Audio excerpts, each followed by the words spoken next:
Alrighty, here we are, and it's time for another mini lecture. So, what I've been teaching you, or at least trying to teach, is that when we walk into the gym, instead of doing what most people do, which is I'm going to train legs, and then once they decide that they're training legs, they have this list of leg exercises that we all do, right? We have various leg exercises, and they just start picking exercises and then generally then they'll pick their sets and reps and boom, that's how their workout goes. Well, we've been learning that instead of thinking about exercises, that we want to be focused on adaptations because that's the name of the game, right? If my goal is to build muscle mass, which is hypertrophy, and I do an RDL, but I don't actually achieve hypertrophy, well, it doesn't matter what exercise I didn't achieve the goal. So the goal is to specifically achieve adaptations that are going to make us stronger, faster, better, right? And we've been learning that when it comes to adaptations, that means that we're going to train different stuff in the body. And some of those things are becoming really familiar. Actually, it's one of those um, funny things where when you haven't heard this before, you're like, oh, joints, connective tissue, you know, muscle, slow twitch, fast twitch. And then what happens is after a few weeks, it's almost like, okay, I get it, I get it. Train the connective tissue, train the muscle. But it is a huge paradigm shift because 99% of people and trainers are just picking exercises. They're not even concerned if they get the adaptation they want. They're not even, they don't even have rules or guidelines about how to know that you're roughly getting your adaptation that you specifically want. So, we have been talking about joints, we've been talking about connective tissues, how we can either do isos or eccentrics. We started to learn how with muscle, we've got fast and slow twitch. With the nervous system, we're generally going to train quick, complex, or heavy. And depending on where you're at in your training program, maybe you've had lectures in some of these areas, maybe you haven't had some lectures in these areas, and that's okay. But there, we discussed how a joint is basically where two bones meet and then they have the space between them, right? Well, when we talk about training the joint and creating relative motion, we're really talking about the space between two joints, making sure there's enough space. But that doesn't really specifically tell us how we actually train to improve the bone density or the bone health of those individual bones. So, when it comes to our adaptation wheel or circle or whatever you want to call it, bone is a trainable quality in the body. Now, no one cares about bone health or bone density until they lose it or they get something like a stress fracture. In fact, one of the most, if not the most common injury for runners or people training for military selections is a bone stress injury, which is shin splints or stress fractures. And bone stress injuries are probably, if not the worst thing that a runner can experience, because if we have something like a fracture or we actually have a break in the bone, we cannot run. We cannot run. We cannot ruck. So it's of vital importance that we don't ever get there. And like I said, most people are not even remotely considering what am I doing to adapt or make my bones stronger, faster, better, because bones need specific things. What builds the connective tissue is the opposite of what we need for the bone, and we're going to find that out in a second. But it's a big deal. It is a massive deal because if you, depending on your bone stress injury, and depending on if it's a fracture or not, it can drastically change your training.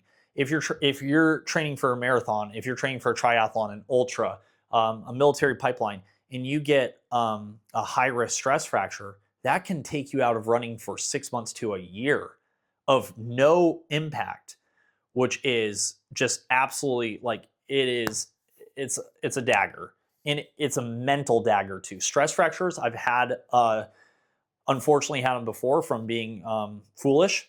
And it's devastating not being able to run, and it really messes with your training, and it really sets you back a long ways. Now you can overcome them just like anything, but we never want to get there. So I want you to know about bones. And this lecture is not going to last forever because I think bones are a little bit easier to understand. But let's get into what makes bones stronger, faster, better, because that's super important.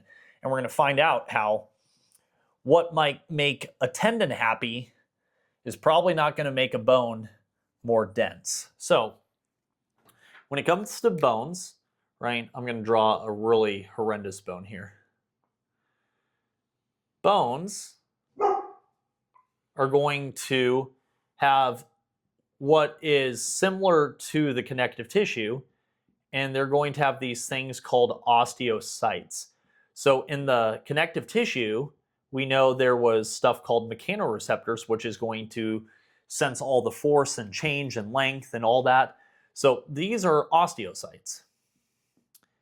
And osteocytes basically are sensing cells, and they're going to sense what we call strain, right? And we know strain is when the bone is going to bend. Now, when the bone bends, those osteocytes are going to get a signal to adapt the bone, which means make the bone stronger, faster, better. Now, what happens with bone is, this happens on a daily basis, is there are going to be these tiny when I say tiny, teeny micro fractures or small little breaks in the bone, small little, and basically what happens is the bone is breaking down every day. So we have bone breakdown, right, which is happening every day via something called osteoclast, okay? It happens on a daily basis. This happens with your muscles too. Your muscles are constantly breaking down and building up. And how much they're building versus breaking depends on the demands you're placing upon it, depends on your nutrition, all that. But so I just want you to realize bone breakdown is happening all the time, just like bone building is happening all the time. Now remember, building is going to happen versus the osteoblast. You can think blast as B, like Bob the Builder. That's the easiest way to remember that. So we have this constant seesaw, right, between breakdown and building. And that's happening at a constant, right? Obviously, the more demands we place on the bone, the quicker the bone is going to break down, or it's going to experience more of those micro fractures, right? And this is where we get into where the perception is that like running is bad for you because it's going to break down the bone. But there's the all important, what we call Wolff's Law, and I believe it's 2 F's if I remember correctly. Might be wrong. But Wolff's Law is basically the bones will get stronger based on the demands placed upon it. So it's kind of the whole, if you don't use it, you lose it. That's why people who don't load their bones actually lose bone density. The best example of this ever, of Wolff's Law in effect, is actually in the opposite. So if we take astronauts and we send them to space, there is not load on their bones. There's not strain. So they actually have massive issues with bone density in longer space flights. So when you hear the word impact in your head, you instantly think bad. And especially if you've had shin splints or you've had a stress fracture, the word impact generally in people's head is like, why? Because when people have issues, the first thing they do is get rid of impact. Think about all the gyms across, the United States and the world. Almost all the classes are what? Low impact, no impact classes. So what we've done is we've actually avoided impact like the plague, which has probably caused a ton of problems, because you can't just avoid impact. It's something that we want to train for. It's something we want to get stronger, faster, better, right? If you don't use it, you lose it. And if you don't overload, the bone will never get stronger. So the funny thing about it is, like we said, this is going to be something that we really need to understand for runners and endurance athletes. Now, when you think about it in your head, you're like, well, running causes a lot of people to get shin splints and a lot of people to get stress fractures. So running challenges the bone quite a bit, right? So, and it's because, right, bones have this weird thing where they like a couple things. They like high impact, which is going to be strain, right? Where the bone is going to experience that high. They love high impact activity, so running checks the list for that. So in our head, it's like, well, okay, high impact, running is high impact, okay, boom. And then high strain, and then it's going to be happens very quickly. So strain applied very quickly, because we know when we run, average, runners are spending 200 to 300 milliseconds on the ground. Okay, so bones love high impact, high strain, and loads that are applied very quickly. So after those two, it's like, well, wouldn't running make bones stronger? There's one final piece to this. They like low volume. And that's the opposite of distance running, right? Is volume. So it's not that running is bad, it's just running increases or changes the balance between building and breakdown. Remember, this is always happening. But the more volume we put in running, the quicker and more breakdown of the bone we'll see. And as long as we recover appropriately, and as long as we fuel those demands, the body will be able to maintain that balance and will be able to be okay. But the problem is like we said, so the problem is actually that bones don't like volume. So here's the weird thing. Even though bones like high strain and they like strain applied very quickly, running actually is a terrible activity for building your bones or making them stronger, faster, better. That kind of is a little bit puzzling when you think about it, because most people will be like, well, you're smacking the ground really hard. Isn't that good for bones? Once again, remember, it is, but it's the volume. So even though there's going to be a stimulus for the osteoblast, right? Remember, the osteocytes are the ones sensing, but they're going to tell the osteoblast to start building and the osteoclast to start breaking down. Another easy way to think of this is, I want you to think of like two construction crews. I want you to picture you live in a small town and there's potholes everywhere in the roads. Well, construction crew number one is the osteoclast. Picture that there's a bunch of potholes in the road. Before you would put down like new pavement, you would have a construction crew like come in, shave down the road, fill in the potholes, so to speak. But basically they would shave down the road and kind of prepare it to be paved. That's what the osteoclasts are doing. So the osteoclasts come in and using hydrogen ions, they're going to smooth out these channels and canals wherever there's bone damage. And then what happens is, that's like construction crew number one, right? So it's similar, just like after a natural disaster too, when there's a natural disaster like a hurricane or tornado, they have to knock down the buildings that have been damaged before they can build new ones, right? So that's kind of what happens with osteoclasts. And then I want you to picture that once that damage has been dealt with, then you can start building new structures, new bone, new collagen formations, and that's the osteoblast. So this is like construction crew number two. Now, you can see that there is a balance. So if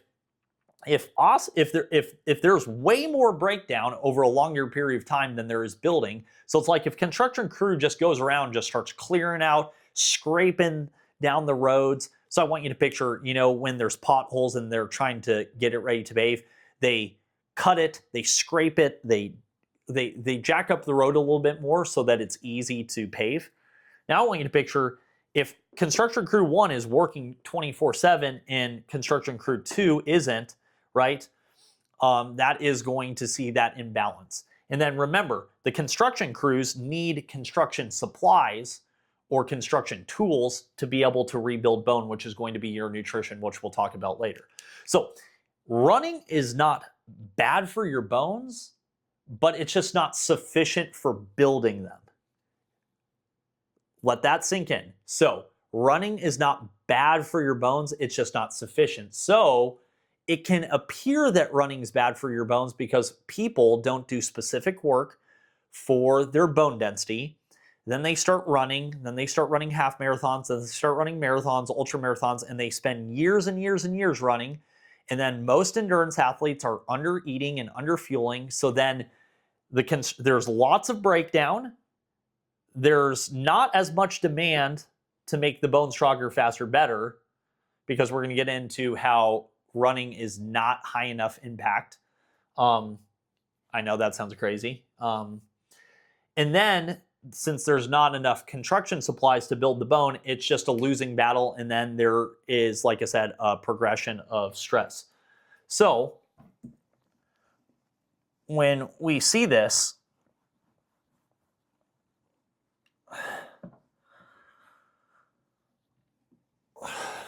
that bones really love, okay, bones love high strain, high bending forces, so a lot of force where the bone bends, okay? They love it applied very quickly. And then low volume. So, how low volume? Well, here's what we know. We know that bone is generally going to fully saturate somewhere between like 40 and 60 loading cycles or impacts. Notice how that's not much. Honestly, that's like 4 sets of 10 of a jump, right? So bone is going to get, the osteocytes only need about 40-ish impacts to be like, okay, I need to get stronger, faster, better. How quickly? So when we run, we know that people are on the ground for about 200 to 300 milliseconds, which means that if we're going to try to make bones stronger, faster, better, we need to try our best to match or exceed the demands of running. Now, here's the problem.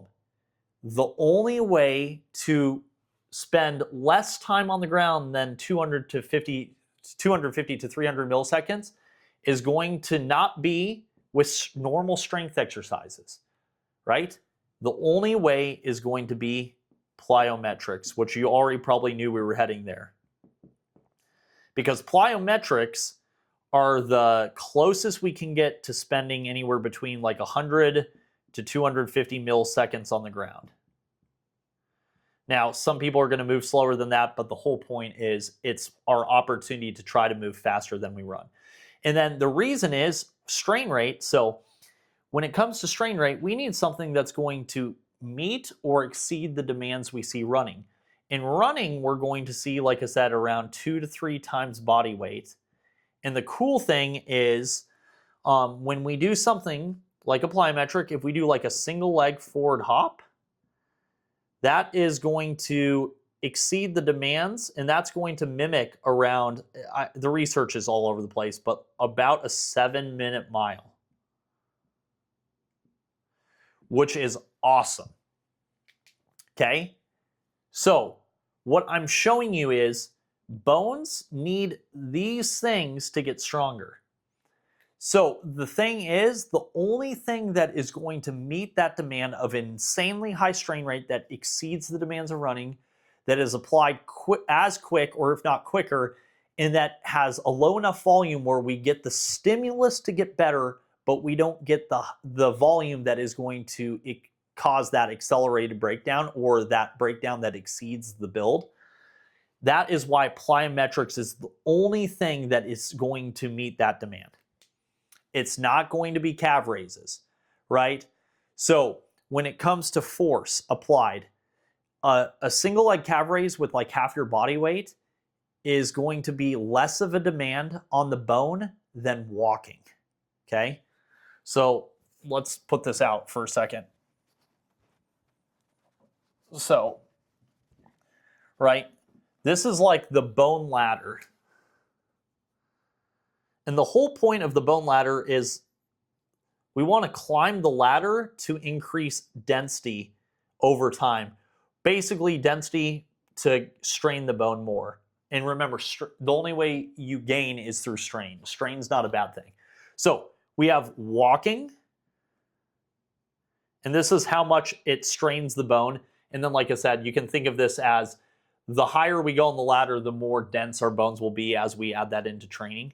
Then we have running, and I want you to think this is a slow run, like let's say it's like a 10-30 mile.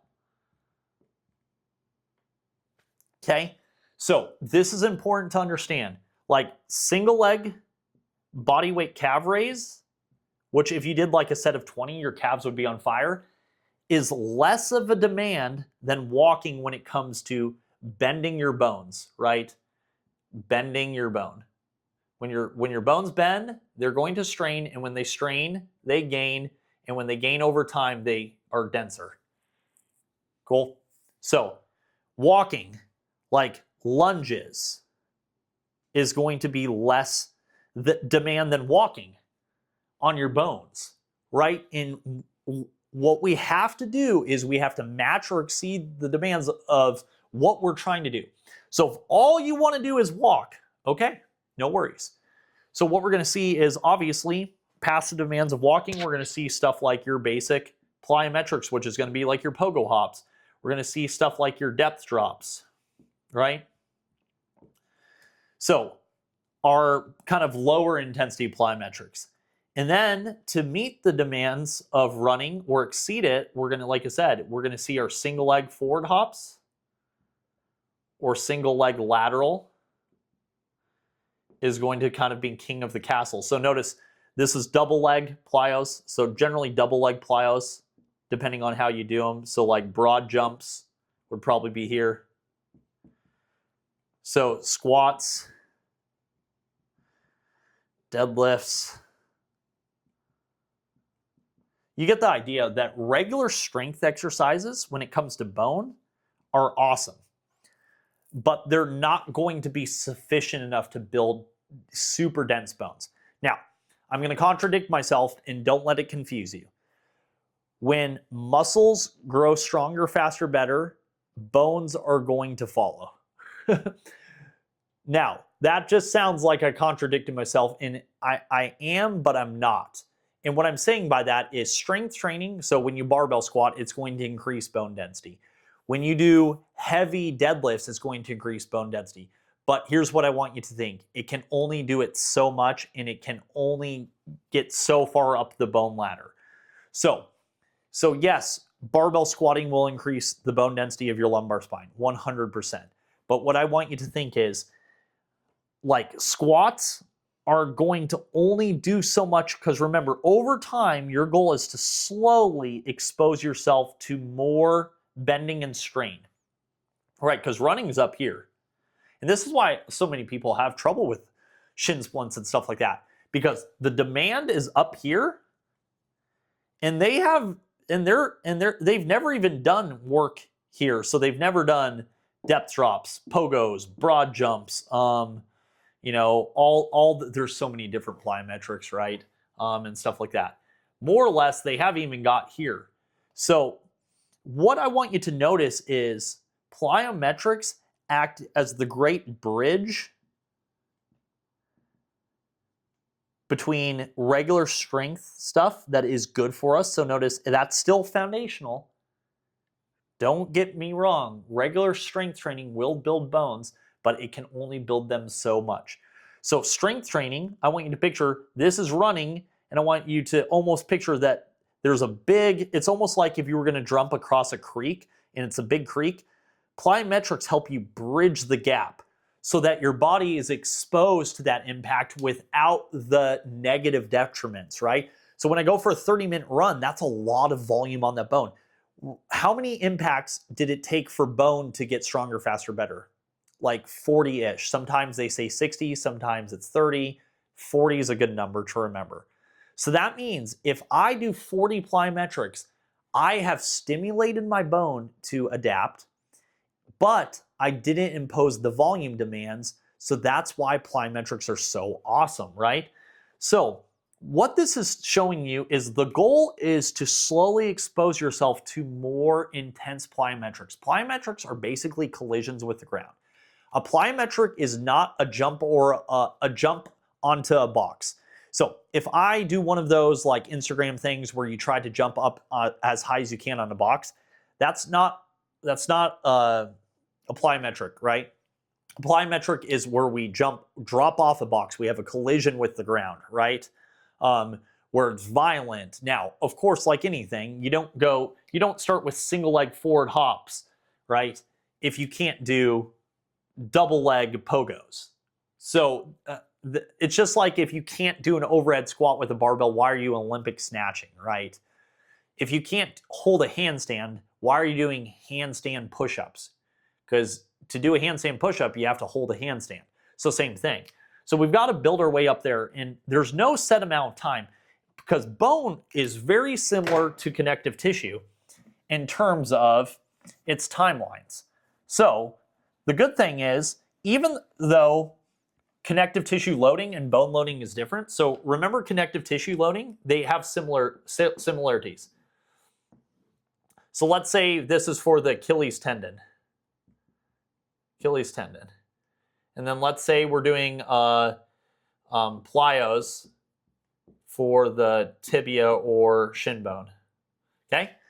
So they have some similarities even though the training's different. So we know for connective tissue, we're going to probably spam a lot of isos, right? And then right for isos, maybe, sometimes for 30 to 45 seconds. Oh my goodness. Well, for the plyo, 30 to 45 seconds it's like we're spending like 150 milliseconds on the ground, right? So do you now see how what is good for the tendon of the Achilles, which is right next to the tibia, is not going to make the bone that much stronger, faster, better. So it's actually the opposite. Connective tissue needs time under tension, which is TUT, time under tension. Bone needs do this as fast as possible. I always tell people it should be like you're trying to break bulletproof glass. When you're doing your plyos, it should look like you're trying to break bulletproof glass, like you're doing the NFL Combine, right? It's not slow. It's show and go. You're attacking it. So notice how that's completely different. So if we have shin splints, of course we're going to do our isos for the connective tissue, but at the same time, plyos is in a different universe. Now, where are they similar? So the time under tension is like way different. This one, we know that we generally want between 2 and 10 minutes, right? Generally, right? This one, we only need maybe 30 to 40 per session, okay? Now, 2 to 10 minutes per session. I mean, 30 is like 3 sets of 10. So if I did single leg hop and I did that 3 sets of 10, which takes 3 minutes or less, I'm done, right? Versus connective tissue, I might do 2 minutes here, 2 minutes here, 2 minutes here, right? There's a lot more to explore. Now, what we did learn about connective tissue is that about every 6 to 8 hours, theoretically, if you needed to or wanted to, you could hit again, right? Because the connective tissue is ready. That depends on if you're rehabbing, what your capacity is, if you're getting sore. Right? Some people are going to do multiple sessions a day, but you could. Now, bone is similar. You technically, I think it's about after 6 hours that 90% of the bone is mechanically sensitive again, where it's ready to receive another impact. That's why if someone's coming back from a stress fracture and they're just starting to build their plyometrics, you're going to actually have them do plyometrics twice a day, normally in the AM and PM. Some people will actually do it in the morning, afternoon, and then at night. So kind of every 4 to 6 hours. But notice how there are similarities, right? And then here's the thing. We know for connective tissue, we need to set our sights for 6 months and beyond, right? I'll say that 16 months sounds like forever, but in the connective tissue world is where it takes. Same thing. We want to think 6 months and beyond for bone. And this is where people get into trouble with both their tendon and connective tissue training and their plyometric bone training. They might do plyometrics for 4 or 5 weeks, and then they just abandon it in their training, or they stop doing it, or maybe they're still struggling, right? Some people might be doing plyos for 7 weeks and they're still having issues. It's like, hey, bone takes time. In fact, when you experience a bone stress injury like a stress fracture, bone is going to get weaker. it's going to get weaker for like 12 weeks, and then it's going to start to build back up. So what is that? What's the lesson here? The lesson is for connective tissue, tendons take time and bones take time, and there's no way of getting around that. So that means a couple things. Number one, we need to understand that if we've been doing plyos for 8 weeks, we haven't really done that much. And so it's one of those things where it takes time for plyos to work their magic. And most people, just like I said, they just stop doing. Most people will try everything but sticking it out for a long period of time, right? If most people heard, oh, I need you to do these plyometrics and slowly progress them for 12 months, very few people can do that, right? And that's why people, the number one predictor of getting a bone stress injury is that you've already had one. And in fact, about 1 out of every 3 runners who experience shin splints or bone stress injuries like a stress fracture are going to get it again within 12 months. And I think the biggest factor is that they don't understand that bones take a long time. And I wish there was a way around this. I wish there was a magical, like we could accelerate this, but that's the truth. That's why plyometrics generally should never leave a program. Now, there's times where we need to maybe have it 1 time a week, and there's times, obviously, trying to fit into running is challenging. But the whole point is this: if we can't, if plyos are giving us trouble, so if 40 reps of a hop is giving us trouble, how is 40 minutes of single leg hopping not going to be worse, right? So it's like if we can't own 4 sets of 10, how are we going to do 40,000 sets of 1, right? So it's not that you have to have perfectly pain-free plyos to run, but the whole point is I need people to understand that plyometrics are a crazy important part of our training. Remember, it's not jumping up onto something, it's impacting, whether that's dropping off a box or that's impacting forward, whether that's with 2 legs. We always start with 2 legs. Now, something also important to know is bones get bored easily, not just in terms of like they get to 40, 50 reps and then they're kind of like, okay, I'm done. They also get bored in terms of doing the same thing over and over again, which is why in a lot of your plyometrics, you're going to do forward variations, lateral variations, 360 variations. A lot of the variations that I have, like one of them is called 4 square, mogul hops, and these you're landing in different places each time, which is the whole point. Is if you just do the same plyometric over and over again, which you'll need to, you've got to add in different variations because bone only gets stronger in the directions it's challenged. So if all you did was forward hops, bone's going to get stronger one way, but it's not going to get stronger laterally. Which is why we see that runners have really good bone density in the front of the tibia, but horrendous bone density everywhere else because they do the same repetitive motion. What's crazy about runners and bone health is kind of like we talked in the beginning, is running, even though it's highly impactful and it happens quick, it doesn't build bones well. And what we see is density in bone runners is on par with like swimming and cycling, which if you think about swimming and cycling have the worst bone density numbers and sometimes on par with sedentary people. So we don't get a free pass on skipping plyos because we're runners. Now, a lot of people, like I said, are like, well, when do I get them in? It's just like anything. You know, when you first start training and when you first start doing new stuff, there is going to be some soreness and sensitivity, right? It's impact. Think about what a plyometric is. It's a violent collision with the ground. That's in fact the point. Now, obviously, like anything, we want to make sure that we're not poking the bear and pissing off the bear when it comes to pain. But there is going to be some discomfort, especially as you get higher in the box. Now, the whole point is the point of plyometrics is to spend less time on the ground. It's not about necessarily getting to the point where you're dropping off like a 5-foot box, and we're going to find that. So like even the Russians figured this out. They figured out, well, how high should you go? Should you jump off a box with weights?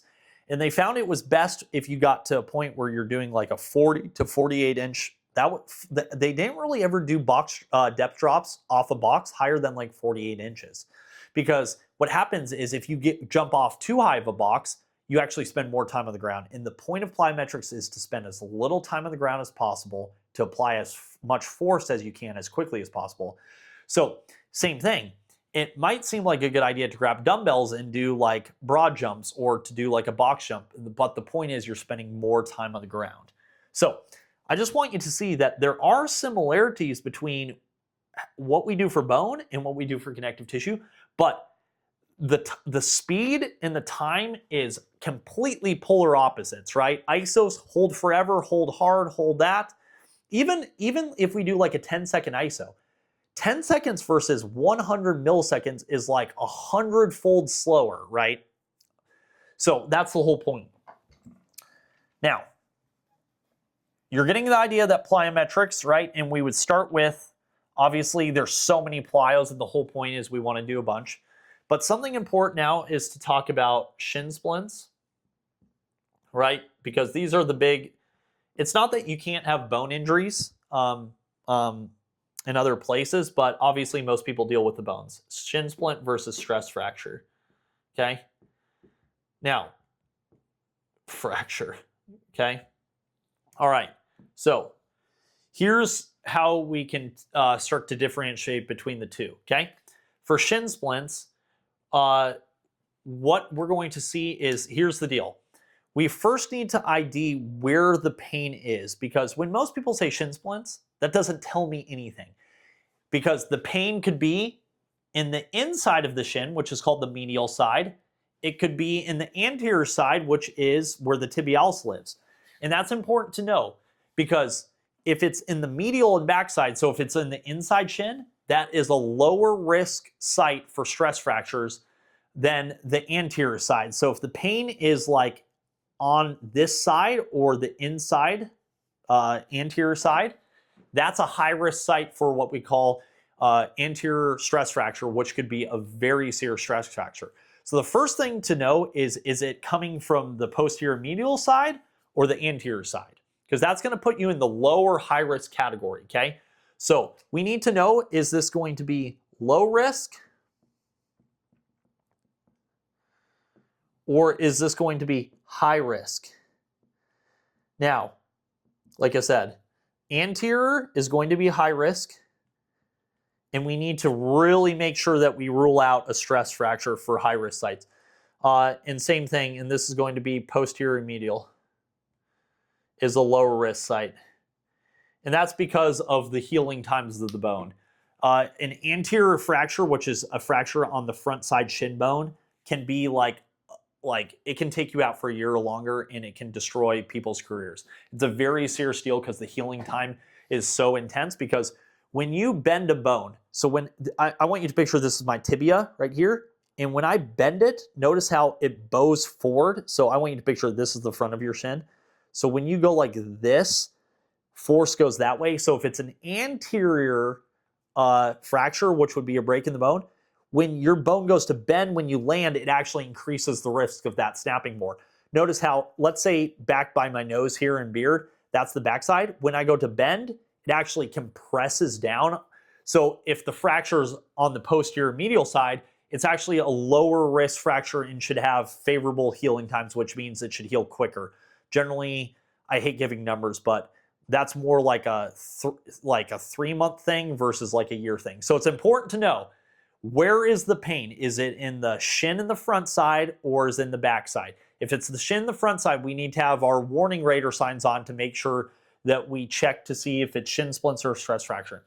So what's the difference between the two? The biggest thing that we're going to do is we're going to do the key test. Okay? So I want you to picture a house key. Like a house key, not like a long car key, like a house key or something that's like 2 to 3 centimeters. You're going to take that like house key and you're going to place it on your shin. Now, the rule is, just because something's positive, just because a test is positive, doesn't mean you necessarily have a stress fracture, or doesn't necessarily mean you've ruled it out. It just means that we're going to shift our possibility to one side versus the other. So we're trying to see, where does it seem like this is heading?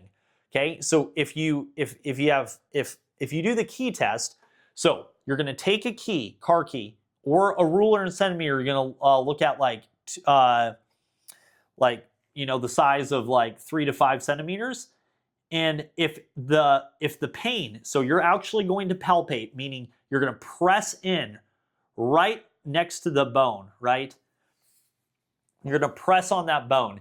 And if the pain site is like smaller than a house key, then we're going to start thinking potentially maybe that's more a stress fracture. Now, if you push in on the bone or on that and it's greater than the size, so picture you feel pain, not here, but like that, and you can feel pain all the way along. That might mean, if we do the key test, that's maybe more shin splints. So the first thing you're going to do is you're going to do the key test, or you're going to look at for like 2 to 3 centimeters, right? So the more compact or small the area is, the more likely it is to be a stress fracture, okay? So another thing we're going to do is we're going to do a single leg hop test. This one is very good at predicting. So let's say you are a positive on the key test, and when you palpate and feel, pain is in a small area, so not a big area. It's not running along the whole shin. It's in a very small area. And when you do 10 single leg hops, so single leg hops in place, you feel sharp shooting pain. Once again, not necessarily, but that's leaning more towards stress fracture. No pain at all, or very not really anything crazy, potentially more shin splints, right? These two together are very helpful, right? So once again, if you have pain in the front of your shin and you do the hop test and you feel sharp shooting pain in that front shin, and it's, like I said, and it's a positive on the key test, you need to go get imaging, because that is a high risk site. You do not mess around. And here's the deal: an X-ray will miss. So we've got, for shin stress fractures, you've got 1, 2, 3, and then 4, right? You've got all these different categories of, like, it's like a spectrum, right? So you have like a stress reaction, which is like the bone's not broken, which is like a 1, right? Meaning there's some inflammation. And then you have like a complete break in the bone is like down here. And then like a stress fracture. So a stress fracture is not just it's a continuum. So an X-ray is only going to be able to catch something that's pretty advanced and intense. So here's the problem: if you just go if you just go and get an X-ray, you might have a stress reaction or a bone stress injury. So you might have a grade 1, 2, or 3, but an X-ray won't catch it. And this happens all the time. They'll have pain, severe sharp shooting pain. Remember, sharp shooting pain during, and then they'll be positive on the key test. They'll go get an X-ray at urgent care, and they're like, no, we don't see it. And that's because that is only ruling out like a hard break. You might still have a stress fracture. It just might not be that. So that is where the MRI is going to be a gold standard. And it's one where in the past, I've made the mistake of putting it off. And then all of a sudden what happens is then you keep running, and then you actually progress yourself further into a fracture, which is what we don't want, okay? So now, once again, this doesn't mean you have a fracture. If you get to that, it's just the scale's starting to tip. Another thing is, how is the pain? Do we feel the pain? Is it a throbbing? Right? Does the pain, right, for this, does the pain get, so if it's throbbing, right, that's another potential sign. Throbbing or pulsing, and especially, this is hit or miss. For some people, it's more at night. For other people, that's not necessarily an indicator, but if you're having throbbing pain at night, that is another potential warning sign. Another thing is, I lost my train of thought. Key test, single leg, pain and throbbing. Another thing is on a run, like if it's a fracture, bones sometimes can warm up, but sometimes not. A lot of times, most of the time, it gets progressively and horrendously worse as you run. So maybe it's a 3 out of 10 when you start, 4 out of 10, 6 out of 10, 8 out of 10, and then it gets to the point where you almost have to stop and walk. Shin splints, more often than not, even though there sometimes are some stress injuries that get a warm-up effect, more often than not get to like a mid uncomfortable or like a 4, 5, 6 out of 10. They kind of just hang out there the rest of the run. Sometimes it actually goes a little bit down and up. It really depends on the person. They're finding out that some people get the warm-up effect. I've found more often than not, people with bone stress injuries it's going to get progressively worse. Okay. And then obviously, what happens when we rest? So for instance, if we rest, both those are going to go away, so I don't do that. So what I'm telling you is that if pain is on the inside shin, so if it's here, but it's like that huge distance, and then you do the single leg hop test, and it's not crazy, it's not excruciating, it's not sharpshooting pain, and you don't have throbbing pain at night, probably shin splints, which means we're going to be able to deal with that, right? But if you're getting severe, like severe pain on the single leg hop test, and it's that in smaller than a house key or within that parameters, you're getting pain throbbing at night. You'll see some people do like a tuning fork test. That's like a coin flip in terms of sensitivity. I don't really like that. And stuff like that. It's not as accurate as people think it is. But like I said, the gold standard is clearing it is going to be an MRI. Because remember, the one thing we can't do is run through a stress fracture. Now, like I said, in an X-ray can miss the earlier warning signs. So what happens is a lot of runners, another sign for whether it's shin splints or a stress fracture is honestly just it doesn't feel right. And this is one that's not scientific, but I've seen too many runners be like, yeah, they kind of have that like impending, like, I think I know what this is. I think it is. And they're just like delaying it because they don't want to get imaging because they're like freaked out that it's going to come back. But then what they end up doing is spending another 2 months running on it, when if they would have got imaging and it would have shown a stress fracture, they would have been able to rest, and then they'd probably already be back to their return to run. But the big deal, like I said, is a stress fracture is going to require time where like for 4 to 8 weeks, you're not running.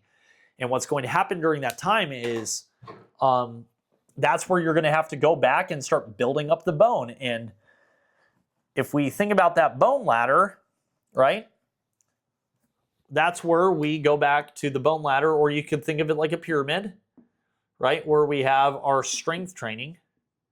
So that would be all our normal stuff like lunges, squats, calf raises, normal. So, right, that will build the bone.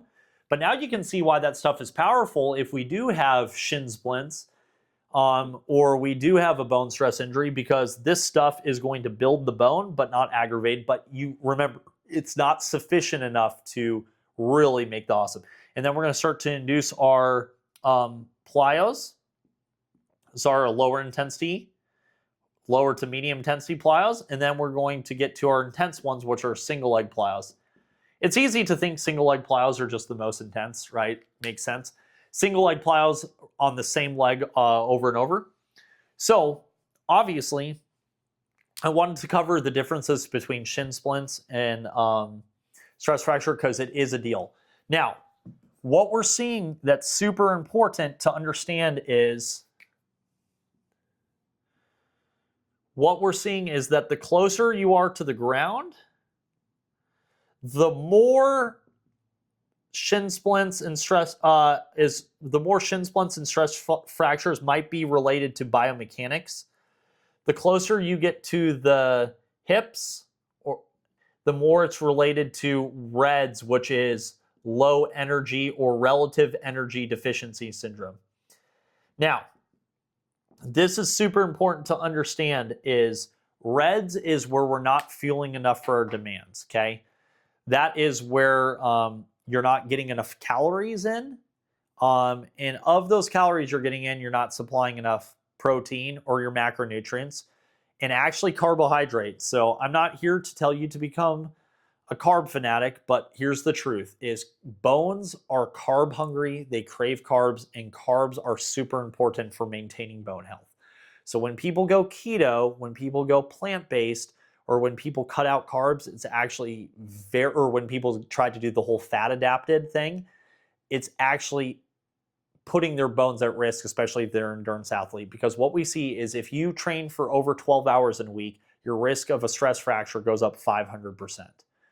So it's super important to understand that if you get like a stress fracture in the hips or femur, guaranteed that it's probably because of underfueling. So if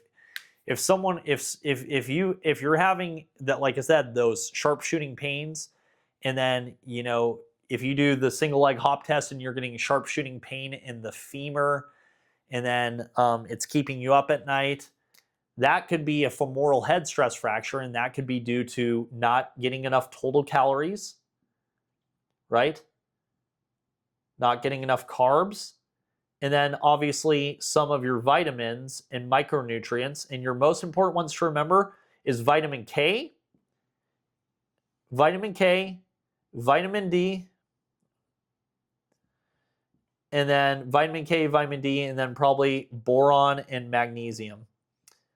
Now, we should be, unless you live in a place where there's no sunshine, vitamin D should come from the sun. Vitamin K is a great supplement to take. In fact, I recommend taking MK7. I get it from Mitolife, Mitolife. Boron and magnesium probably about 500 milligrams per day, and boron about 9 milligrams. Those are going to be your fantastic four that are going to help augment. But if you're not getting enough total calories and carbs, it doesn't matter if you're getting vitamin D, vitamin K, and boron.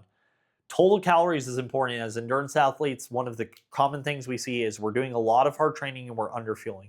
So if a stress fracture is closer to the femur and hips, it's more likely to be caused by REDS, but it still could be a biomechanic issue. The closer you are to ground, so if it's like a navicular, if it's a stress fracture in the foot or the tibia, it's more likely to be a biomechanics related cause. But that doesn't mean that there can't be underfueling causing a tibial stress fracture. And I really want you to know this because most people are going to be like, oh, I'm getting enough food, right? It's important to understand. So if you're looking to supplement for bone health, vitamin K is your superstar. Get vitamin D from the sun, and then boron and magnesium, and that should be your superpower for that. Cissus quadrangularis is also a great supplement to take for bone health, especially if you have a fracture. So I can't underplay, there's more research. In fact, in the past 5 years, there's more and more and more and more research showing that a lot of bone stress injuries come from underfueling. That's very important to say. So say you had this amazing training program where you were doing plyos and you were doing all this connective tissue training, but if you're not fueling appropriately, you will not be able to supply that buildup of bone, and it will potentially lead to a stress injury or stress fracture. And we now know how detrimental those are. If it's a high risk, that could take you out of running for a year. You could be in a boot in some of those, right? If it's a low risk site, it might take you out of running for like 3 months to 6 months, depending on how intense it is. So it's important that, like we said, we guard our bones. And the number one way is we need to get enough total calories. We need to make sure we're getting carbs for our bones. And then those are going to be your fantastic four. And I would be remiss if I didn't tell you about that because, like I said, plyometrics are going to stimulate bones getting stronger, faster, better. But then we need to make sure we need to supply the construction crews with enough fuel and enough resources to do that appropriately, right? And then obviously we need to make sure that we are balancing that with the rest of training. But with plyometrics, like anything, plyometrics are very similar. So what's our plyometrics? We're going to look for about 40-ish impacts. We're going to do them as quick as freaking possible. So as little time on the ground as possible. I like to say break bulletproof glass. Okay. Obviously, you have your lower intensity plyos, you have your higher intensity plyos. We're generally going to do sets of 10 reps, and then we'll take a break. That's mainly because if you start to do sets of like 20, 30, people tend to get slower. And so we don't want that. And we're not trying to go for fatigue. We can do plyometrics about every 6 to 8 hours. That would be if you can't run and so say you're coming off a stress fracture and you can't run, we're probably going to do plyos twice a day. But for if we're not dealing with a stress fracture, we're going to do plyos probably every 48 to 72 hours. Okay, that's because quick means nervous system. So even though the bones recharge, it demands a lot of the nervous system. We've been learning our nervous system needs about 40 hours to charge. So that means if you do plyos on Monday, we're probably going to do them on a Wednesday and then probably on a Friday or Tuesday, Thursday, Saturday. Generally, we're going to get between 2 to 3 sessions per week. Maintenance would be 1, and obviously it's very doubtful we'll get 4 unless, like I said, you're coming back on a return to run program. So the great thing is when you're not running a lot, so if I'm not running as much, I have more stress to devote to plyometrics, and we see how little it takes to stimulate bones. We just need to be doing it frequently. And then remember, as our bones adapt, we've got to continue to make the plyos more stressful. Now remember, that's going to take time. It takes time to get to single leg forward hop. It takes time to get to depth chop. That's why we start with simple pogos. We start with simple mogul hops. We start with broad jumps. We start with speed skaters. We got to slowly build up that capacity. But over time, as you get stronger and faster, better, we have to continue to make our plyos more intense. So that is how we go about bone. And that's what I want you to remember is strength training is going to build bone. Bone always follows muscle. So if we see a massive increase in muscle mass, we're going to generally see bone increase proportionally. But it is not going to get us far enough, and especially if you're a runner, especially if you're going into the military, we need to not just think about bones once we get a fracture or an injury. The reason why I think so many people struggle with shin splints is because they're not training to not get them. They just show up and then they're like, oh shoot, what do I do now?